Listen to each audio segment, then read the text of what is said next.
Hey everyone, I'm back to do another review. Today I am going to do Star Trek. And no, I'm not going to do all 12 movies, simply for two reasons. One, I can't pack 12 movies into 10 minutes. And two, I have not seen all 12 movies yet. Because I still haven't seen First Contact and Insurrection. So the only two that I have not seen yet. So today I will be doing the two J.J. Abrams ones, the two alternate reality films, starting with this one. When this first came out, I did not know about it. I was not a big Star Trek fan, and I watched this one after it came out on DVD, and I saw it. I thought it was fantastic. It kind of got me to watch the other ones, I should say. Which I thought was kind of weird, but I just wanted to see the other movies, see if they were any good, and some were good, some were blech. Especially the first movie was blech. But those are the other ones. Let's get back to this one. This one was basically an origin story, but set in an alternate timeline. And the reason for that is because they wanted to free themselves from continuity restraints and also preserve original story elements. Because they did not want to do a true prequel. Because if they would have done a true prequel, you have to deal with, you cannot kill characters off that appear in the original films or in the original TV series, and you have to deal with getting to the point that being the original series.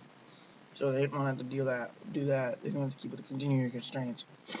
So what they did was they created this alternate timeline to where this film would be accessible to anybody who's never seen a Star Trek film, yet be enjoyed by fans.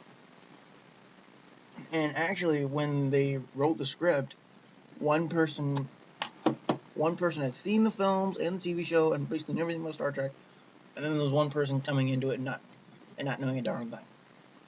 So that's how the idea came to be for this alternate reality, to where both sides could get into this movie. And this one, basically, like I said, is an origin. It basically tells how the crew of the Enterprise came to be. Kirk is basically a kind of a brash flirt, and as Chris Pine said, who plays Kirk, says how, and he has to learn how he's going to take all these mannerisms and shape them and mold them into the form of a captain. Because they had to get Kirk to be captain at the end of the movie. You can't keep that part out.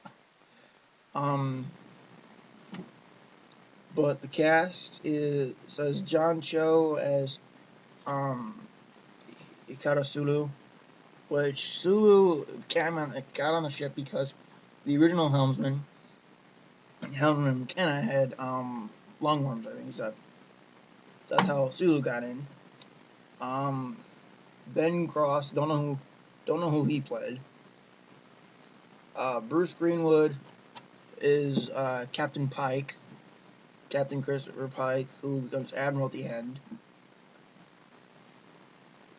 Sorry about that. Simon Pegg plays Montgomery Scott, or Scotty. Chris Pine, Captain James Tiberius Kirk. Zachary Quinto is Spock. Winona Ryder plays Spock's mother, who basically, I think she's only in the film for maybe 10-15 minutes of the whole thing, really. So she didn't have a really big part in the film. Yeah, they killed her off, basically, because it's an alternate reality. Yeah, they figured, okay, it's an alternate reality. We don't have to keep it exactly to the continued restraints. So let's kill off Spock's mother. Let's destroy Vulcan. Both which did not happen in the original films. Oh, I'm getting headache. Where was it? Oh, yeah. Zoe Saldana plays Ahura, whose first name is actually referenced. It's actually made aware in this movie. It's Nyota. Nyota Ahura. I would have never thought that. Of course, again, I never watched Star Trek until this movie. Karl Urban, who has been in, let's see, 2 Lord of the Rings movies, Doom and Dread, plays Bones, Dr. Leonard McCoy, and I thought he was a great choice for the character. Anton Yelchin from Terminator Salvation plays Pavel Chekhov, who's basically one of the other helmsmen, I think. Eric Bana, he did not do a good job as a villain. I mean, he sucked in the Hulk. He sucked in this one too. And then, big surprise, Leonard Nimoy as Spock Prime. Basically, the story of this one is in the future, 129 years in the future. Spock was in charge of protecting the Romulans' homeworld, Romulus, which ended up getting hit by a supernova, and so Nero blamed Spock for the destruction. So what happened was they both got sent back in time, and Nero got sent to the day Kirk was born, and basically attacked the USS Calvin, and killed Kirk's father. And that's how the alternate reality got formed. And so Nero waited 25 years until Spock Prime showed up. And then he destroyed Vulcan to make Spock watch. As Spock said, as he would be helpless to save his planet, I would be helpless to save mine. So that's basically what happened. Is Nero spared Spock's life so he could watch his planet be destroyed. And so the Enterprise crew, the beginnings of the Enterprise crew, have to basically stop Nero from destroying planets. Because Nero thinks, and if he destroys all the Federation planets, his planet will cease to not be destroyed. Yeah, I don't think you're gonna be able to fix that one, dude. But I thought this was a good movie, a good storyline, good characters, with the exception of Nero, not good character. Scotty in this one was discovered because he was a Starfleet officer who was basically put in a different kind of punishment, so he has to spend 6 months alone, I guess, with a little alien dude. And when I saw this movie recently for the second one, I kind of thought, okay, they're doing the chicken and the egg thing, because the transport beaming code was designed by Scotty, but yet Scotty didn't know about it because he hadn't discovered it yet.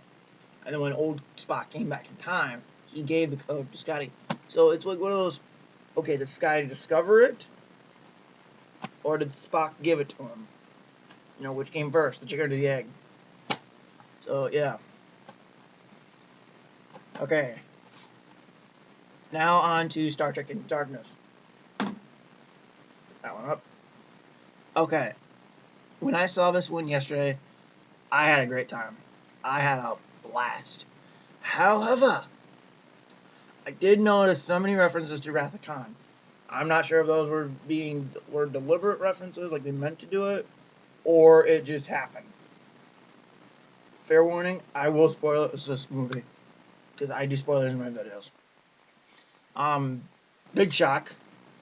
John Harrison is Khan.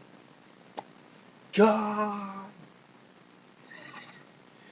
And at the end of the movie, they did a reverse Wrath of Khan, in my opinion, where instead of basically what it is if you watch Star Trek II: The Wrath of Khan, Spock is the one who basically sacrifices himself to save the ship. However, in this one, and also Kirk's the one that says Khan, yells it, but in this one, Kirk saves the ship, and Spock yells Khan. But also, here's another reference to Wrath of Khan.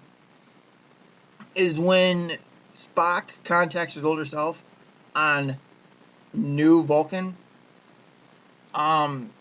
he asks his older self in your travels, did you ever encounter anyone named Khan?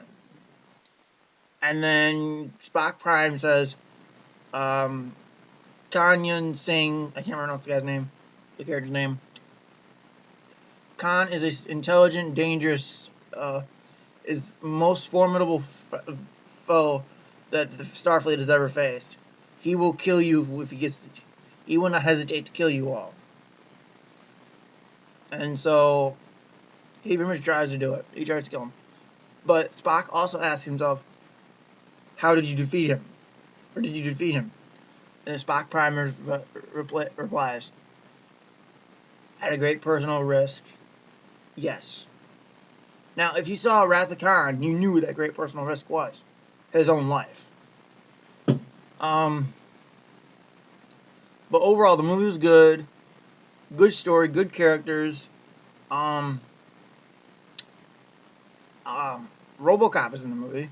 He played Alice Eve's father, Admiral Alexander Marcus, who actually is the secondary antagonist in this film, because he's the one who, because after the destruction of Vulcan in the first movie, Starfleet wanted to better themselves, better their defenses, or whatever.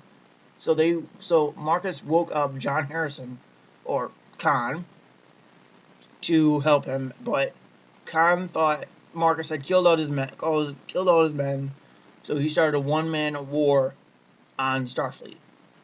He became a one-man weapon of mass destruction, and basically we're caught up to the movie itself. Benedict Cumberbatch, I thought, was a good villain. I think I'm probably gonna get a lot of hate mail for this one, but I liked him better than Ricardo Montalban. No offense, man, but I think Montalban should have stayed with Spy Kids. I mean, yes, Spy Kids was made over 20 years later, but still, stay with that one. Yeah, Benedict Cumberbatch, I thought he was a good job, a good actor for the part. Let's see, the new actors in this movie are, Pike dies. Well, literally though, Pike does die. Sorry for fake coughing.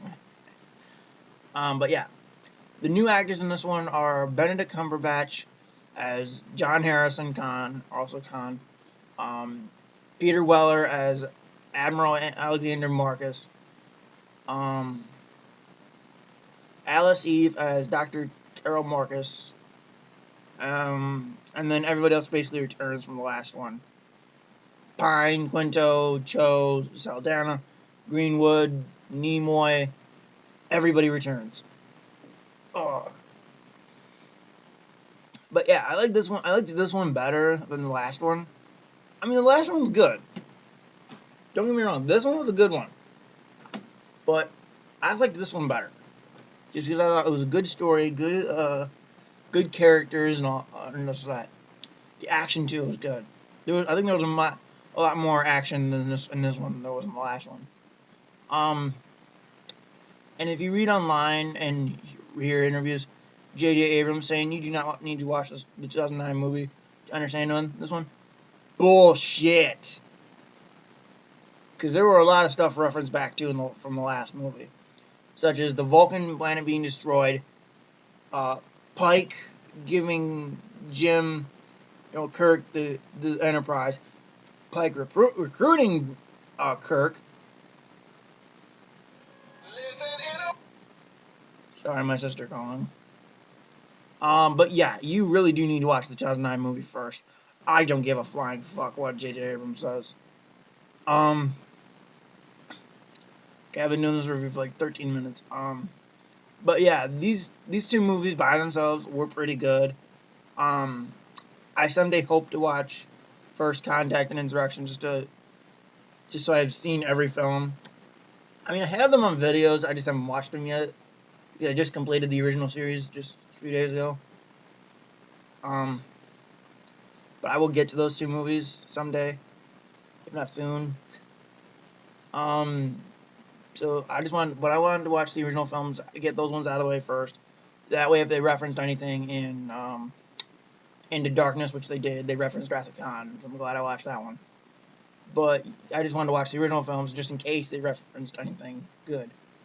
Oh, yes, there was a a slight nod to Undiscovered Country in this movie, where Sulu took up the captain's chair. So that was a really nice touch that he gave Sulu the chair from. Temporarily gave Sulu the chair, and he goes, "Once you get a taste of it, you don't want to let it go, do you?" And Sulu's like, "No." Which was kind of a nice reference to Undiscovered Country when he had his own ship. I wonder if they'll give him that in one of the next movies. So, I'm gonna call the review here because I'm already going into 14 minutes of this video. So I'm gonna call it here.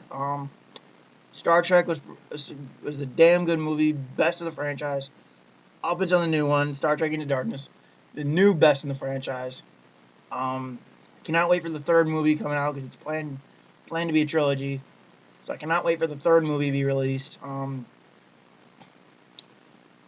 yeah, it's gonna be. I think I'm gonna get this when it hits DVD. Star Trek, I would give for the rating. Star Trek, I would give a 9 out of 10. Star Trek Into Darkness, 10 out of 10. It's a damn good movie in my opinion. Alright, that's it. That's all for now. See you next time, and have a little good fun. Have some good fun. Goodbye.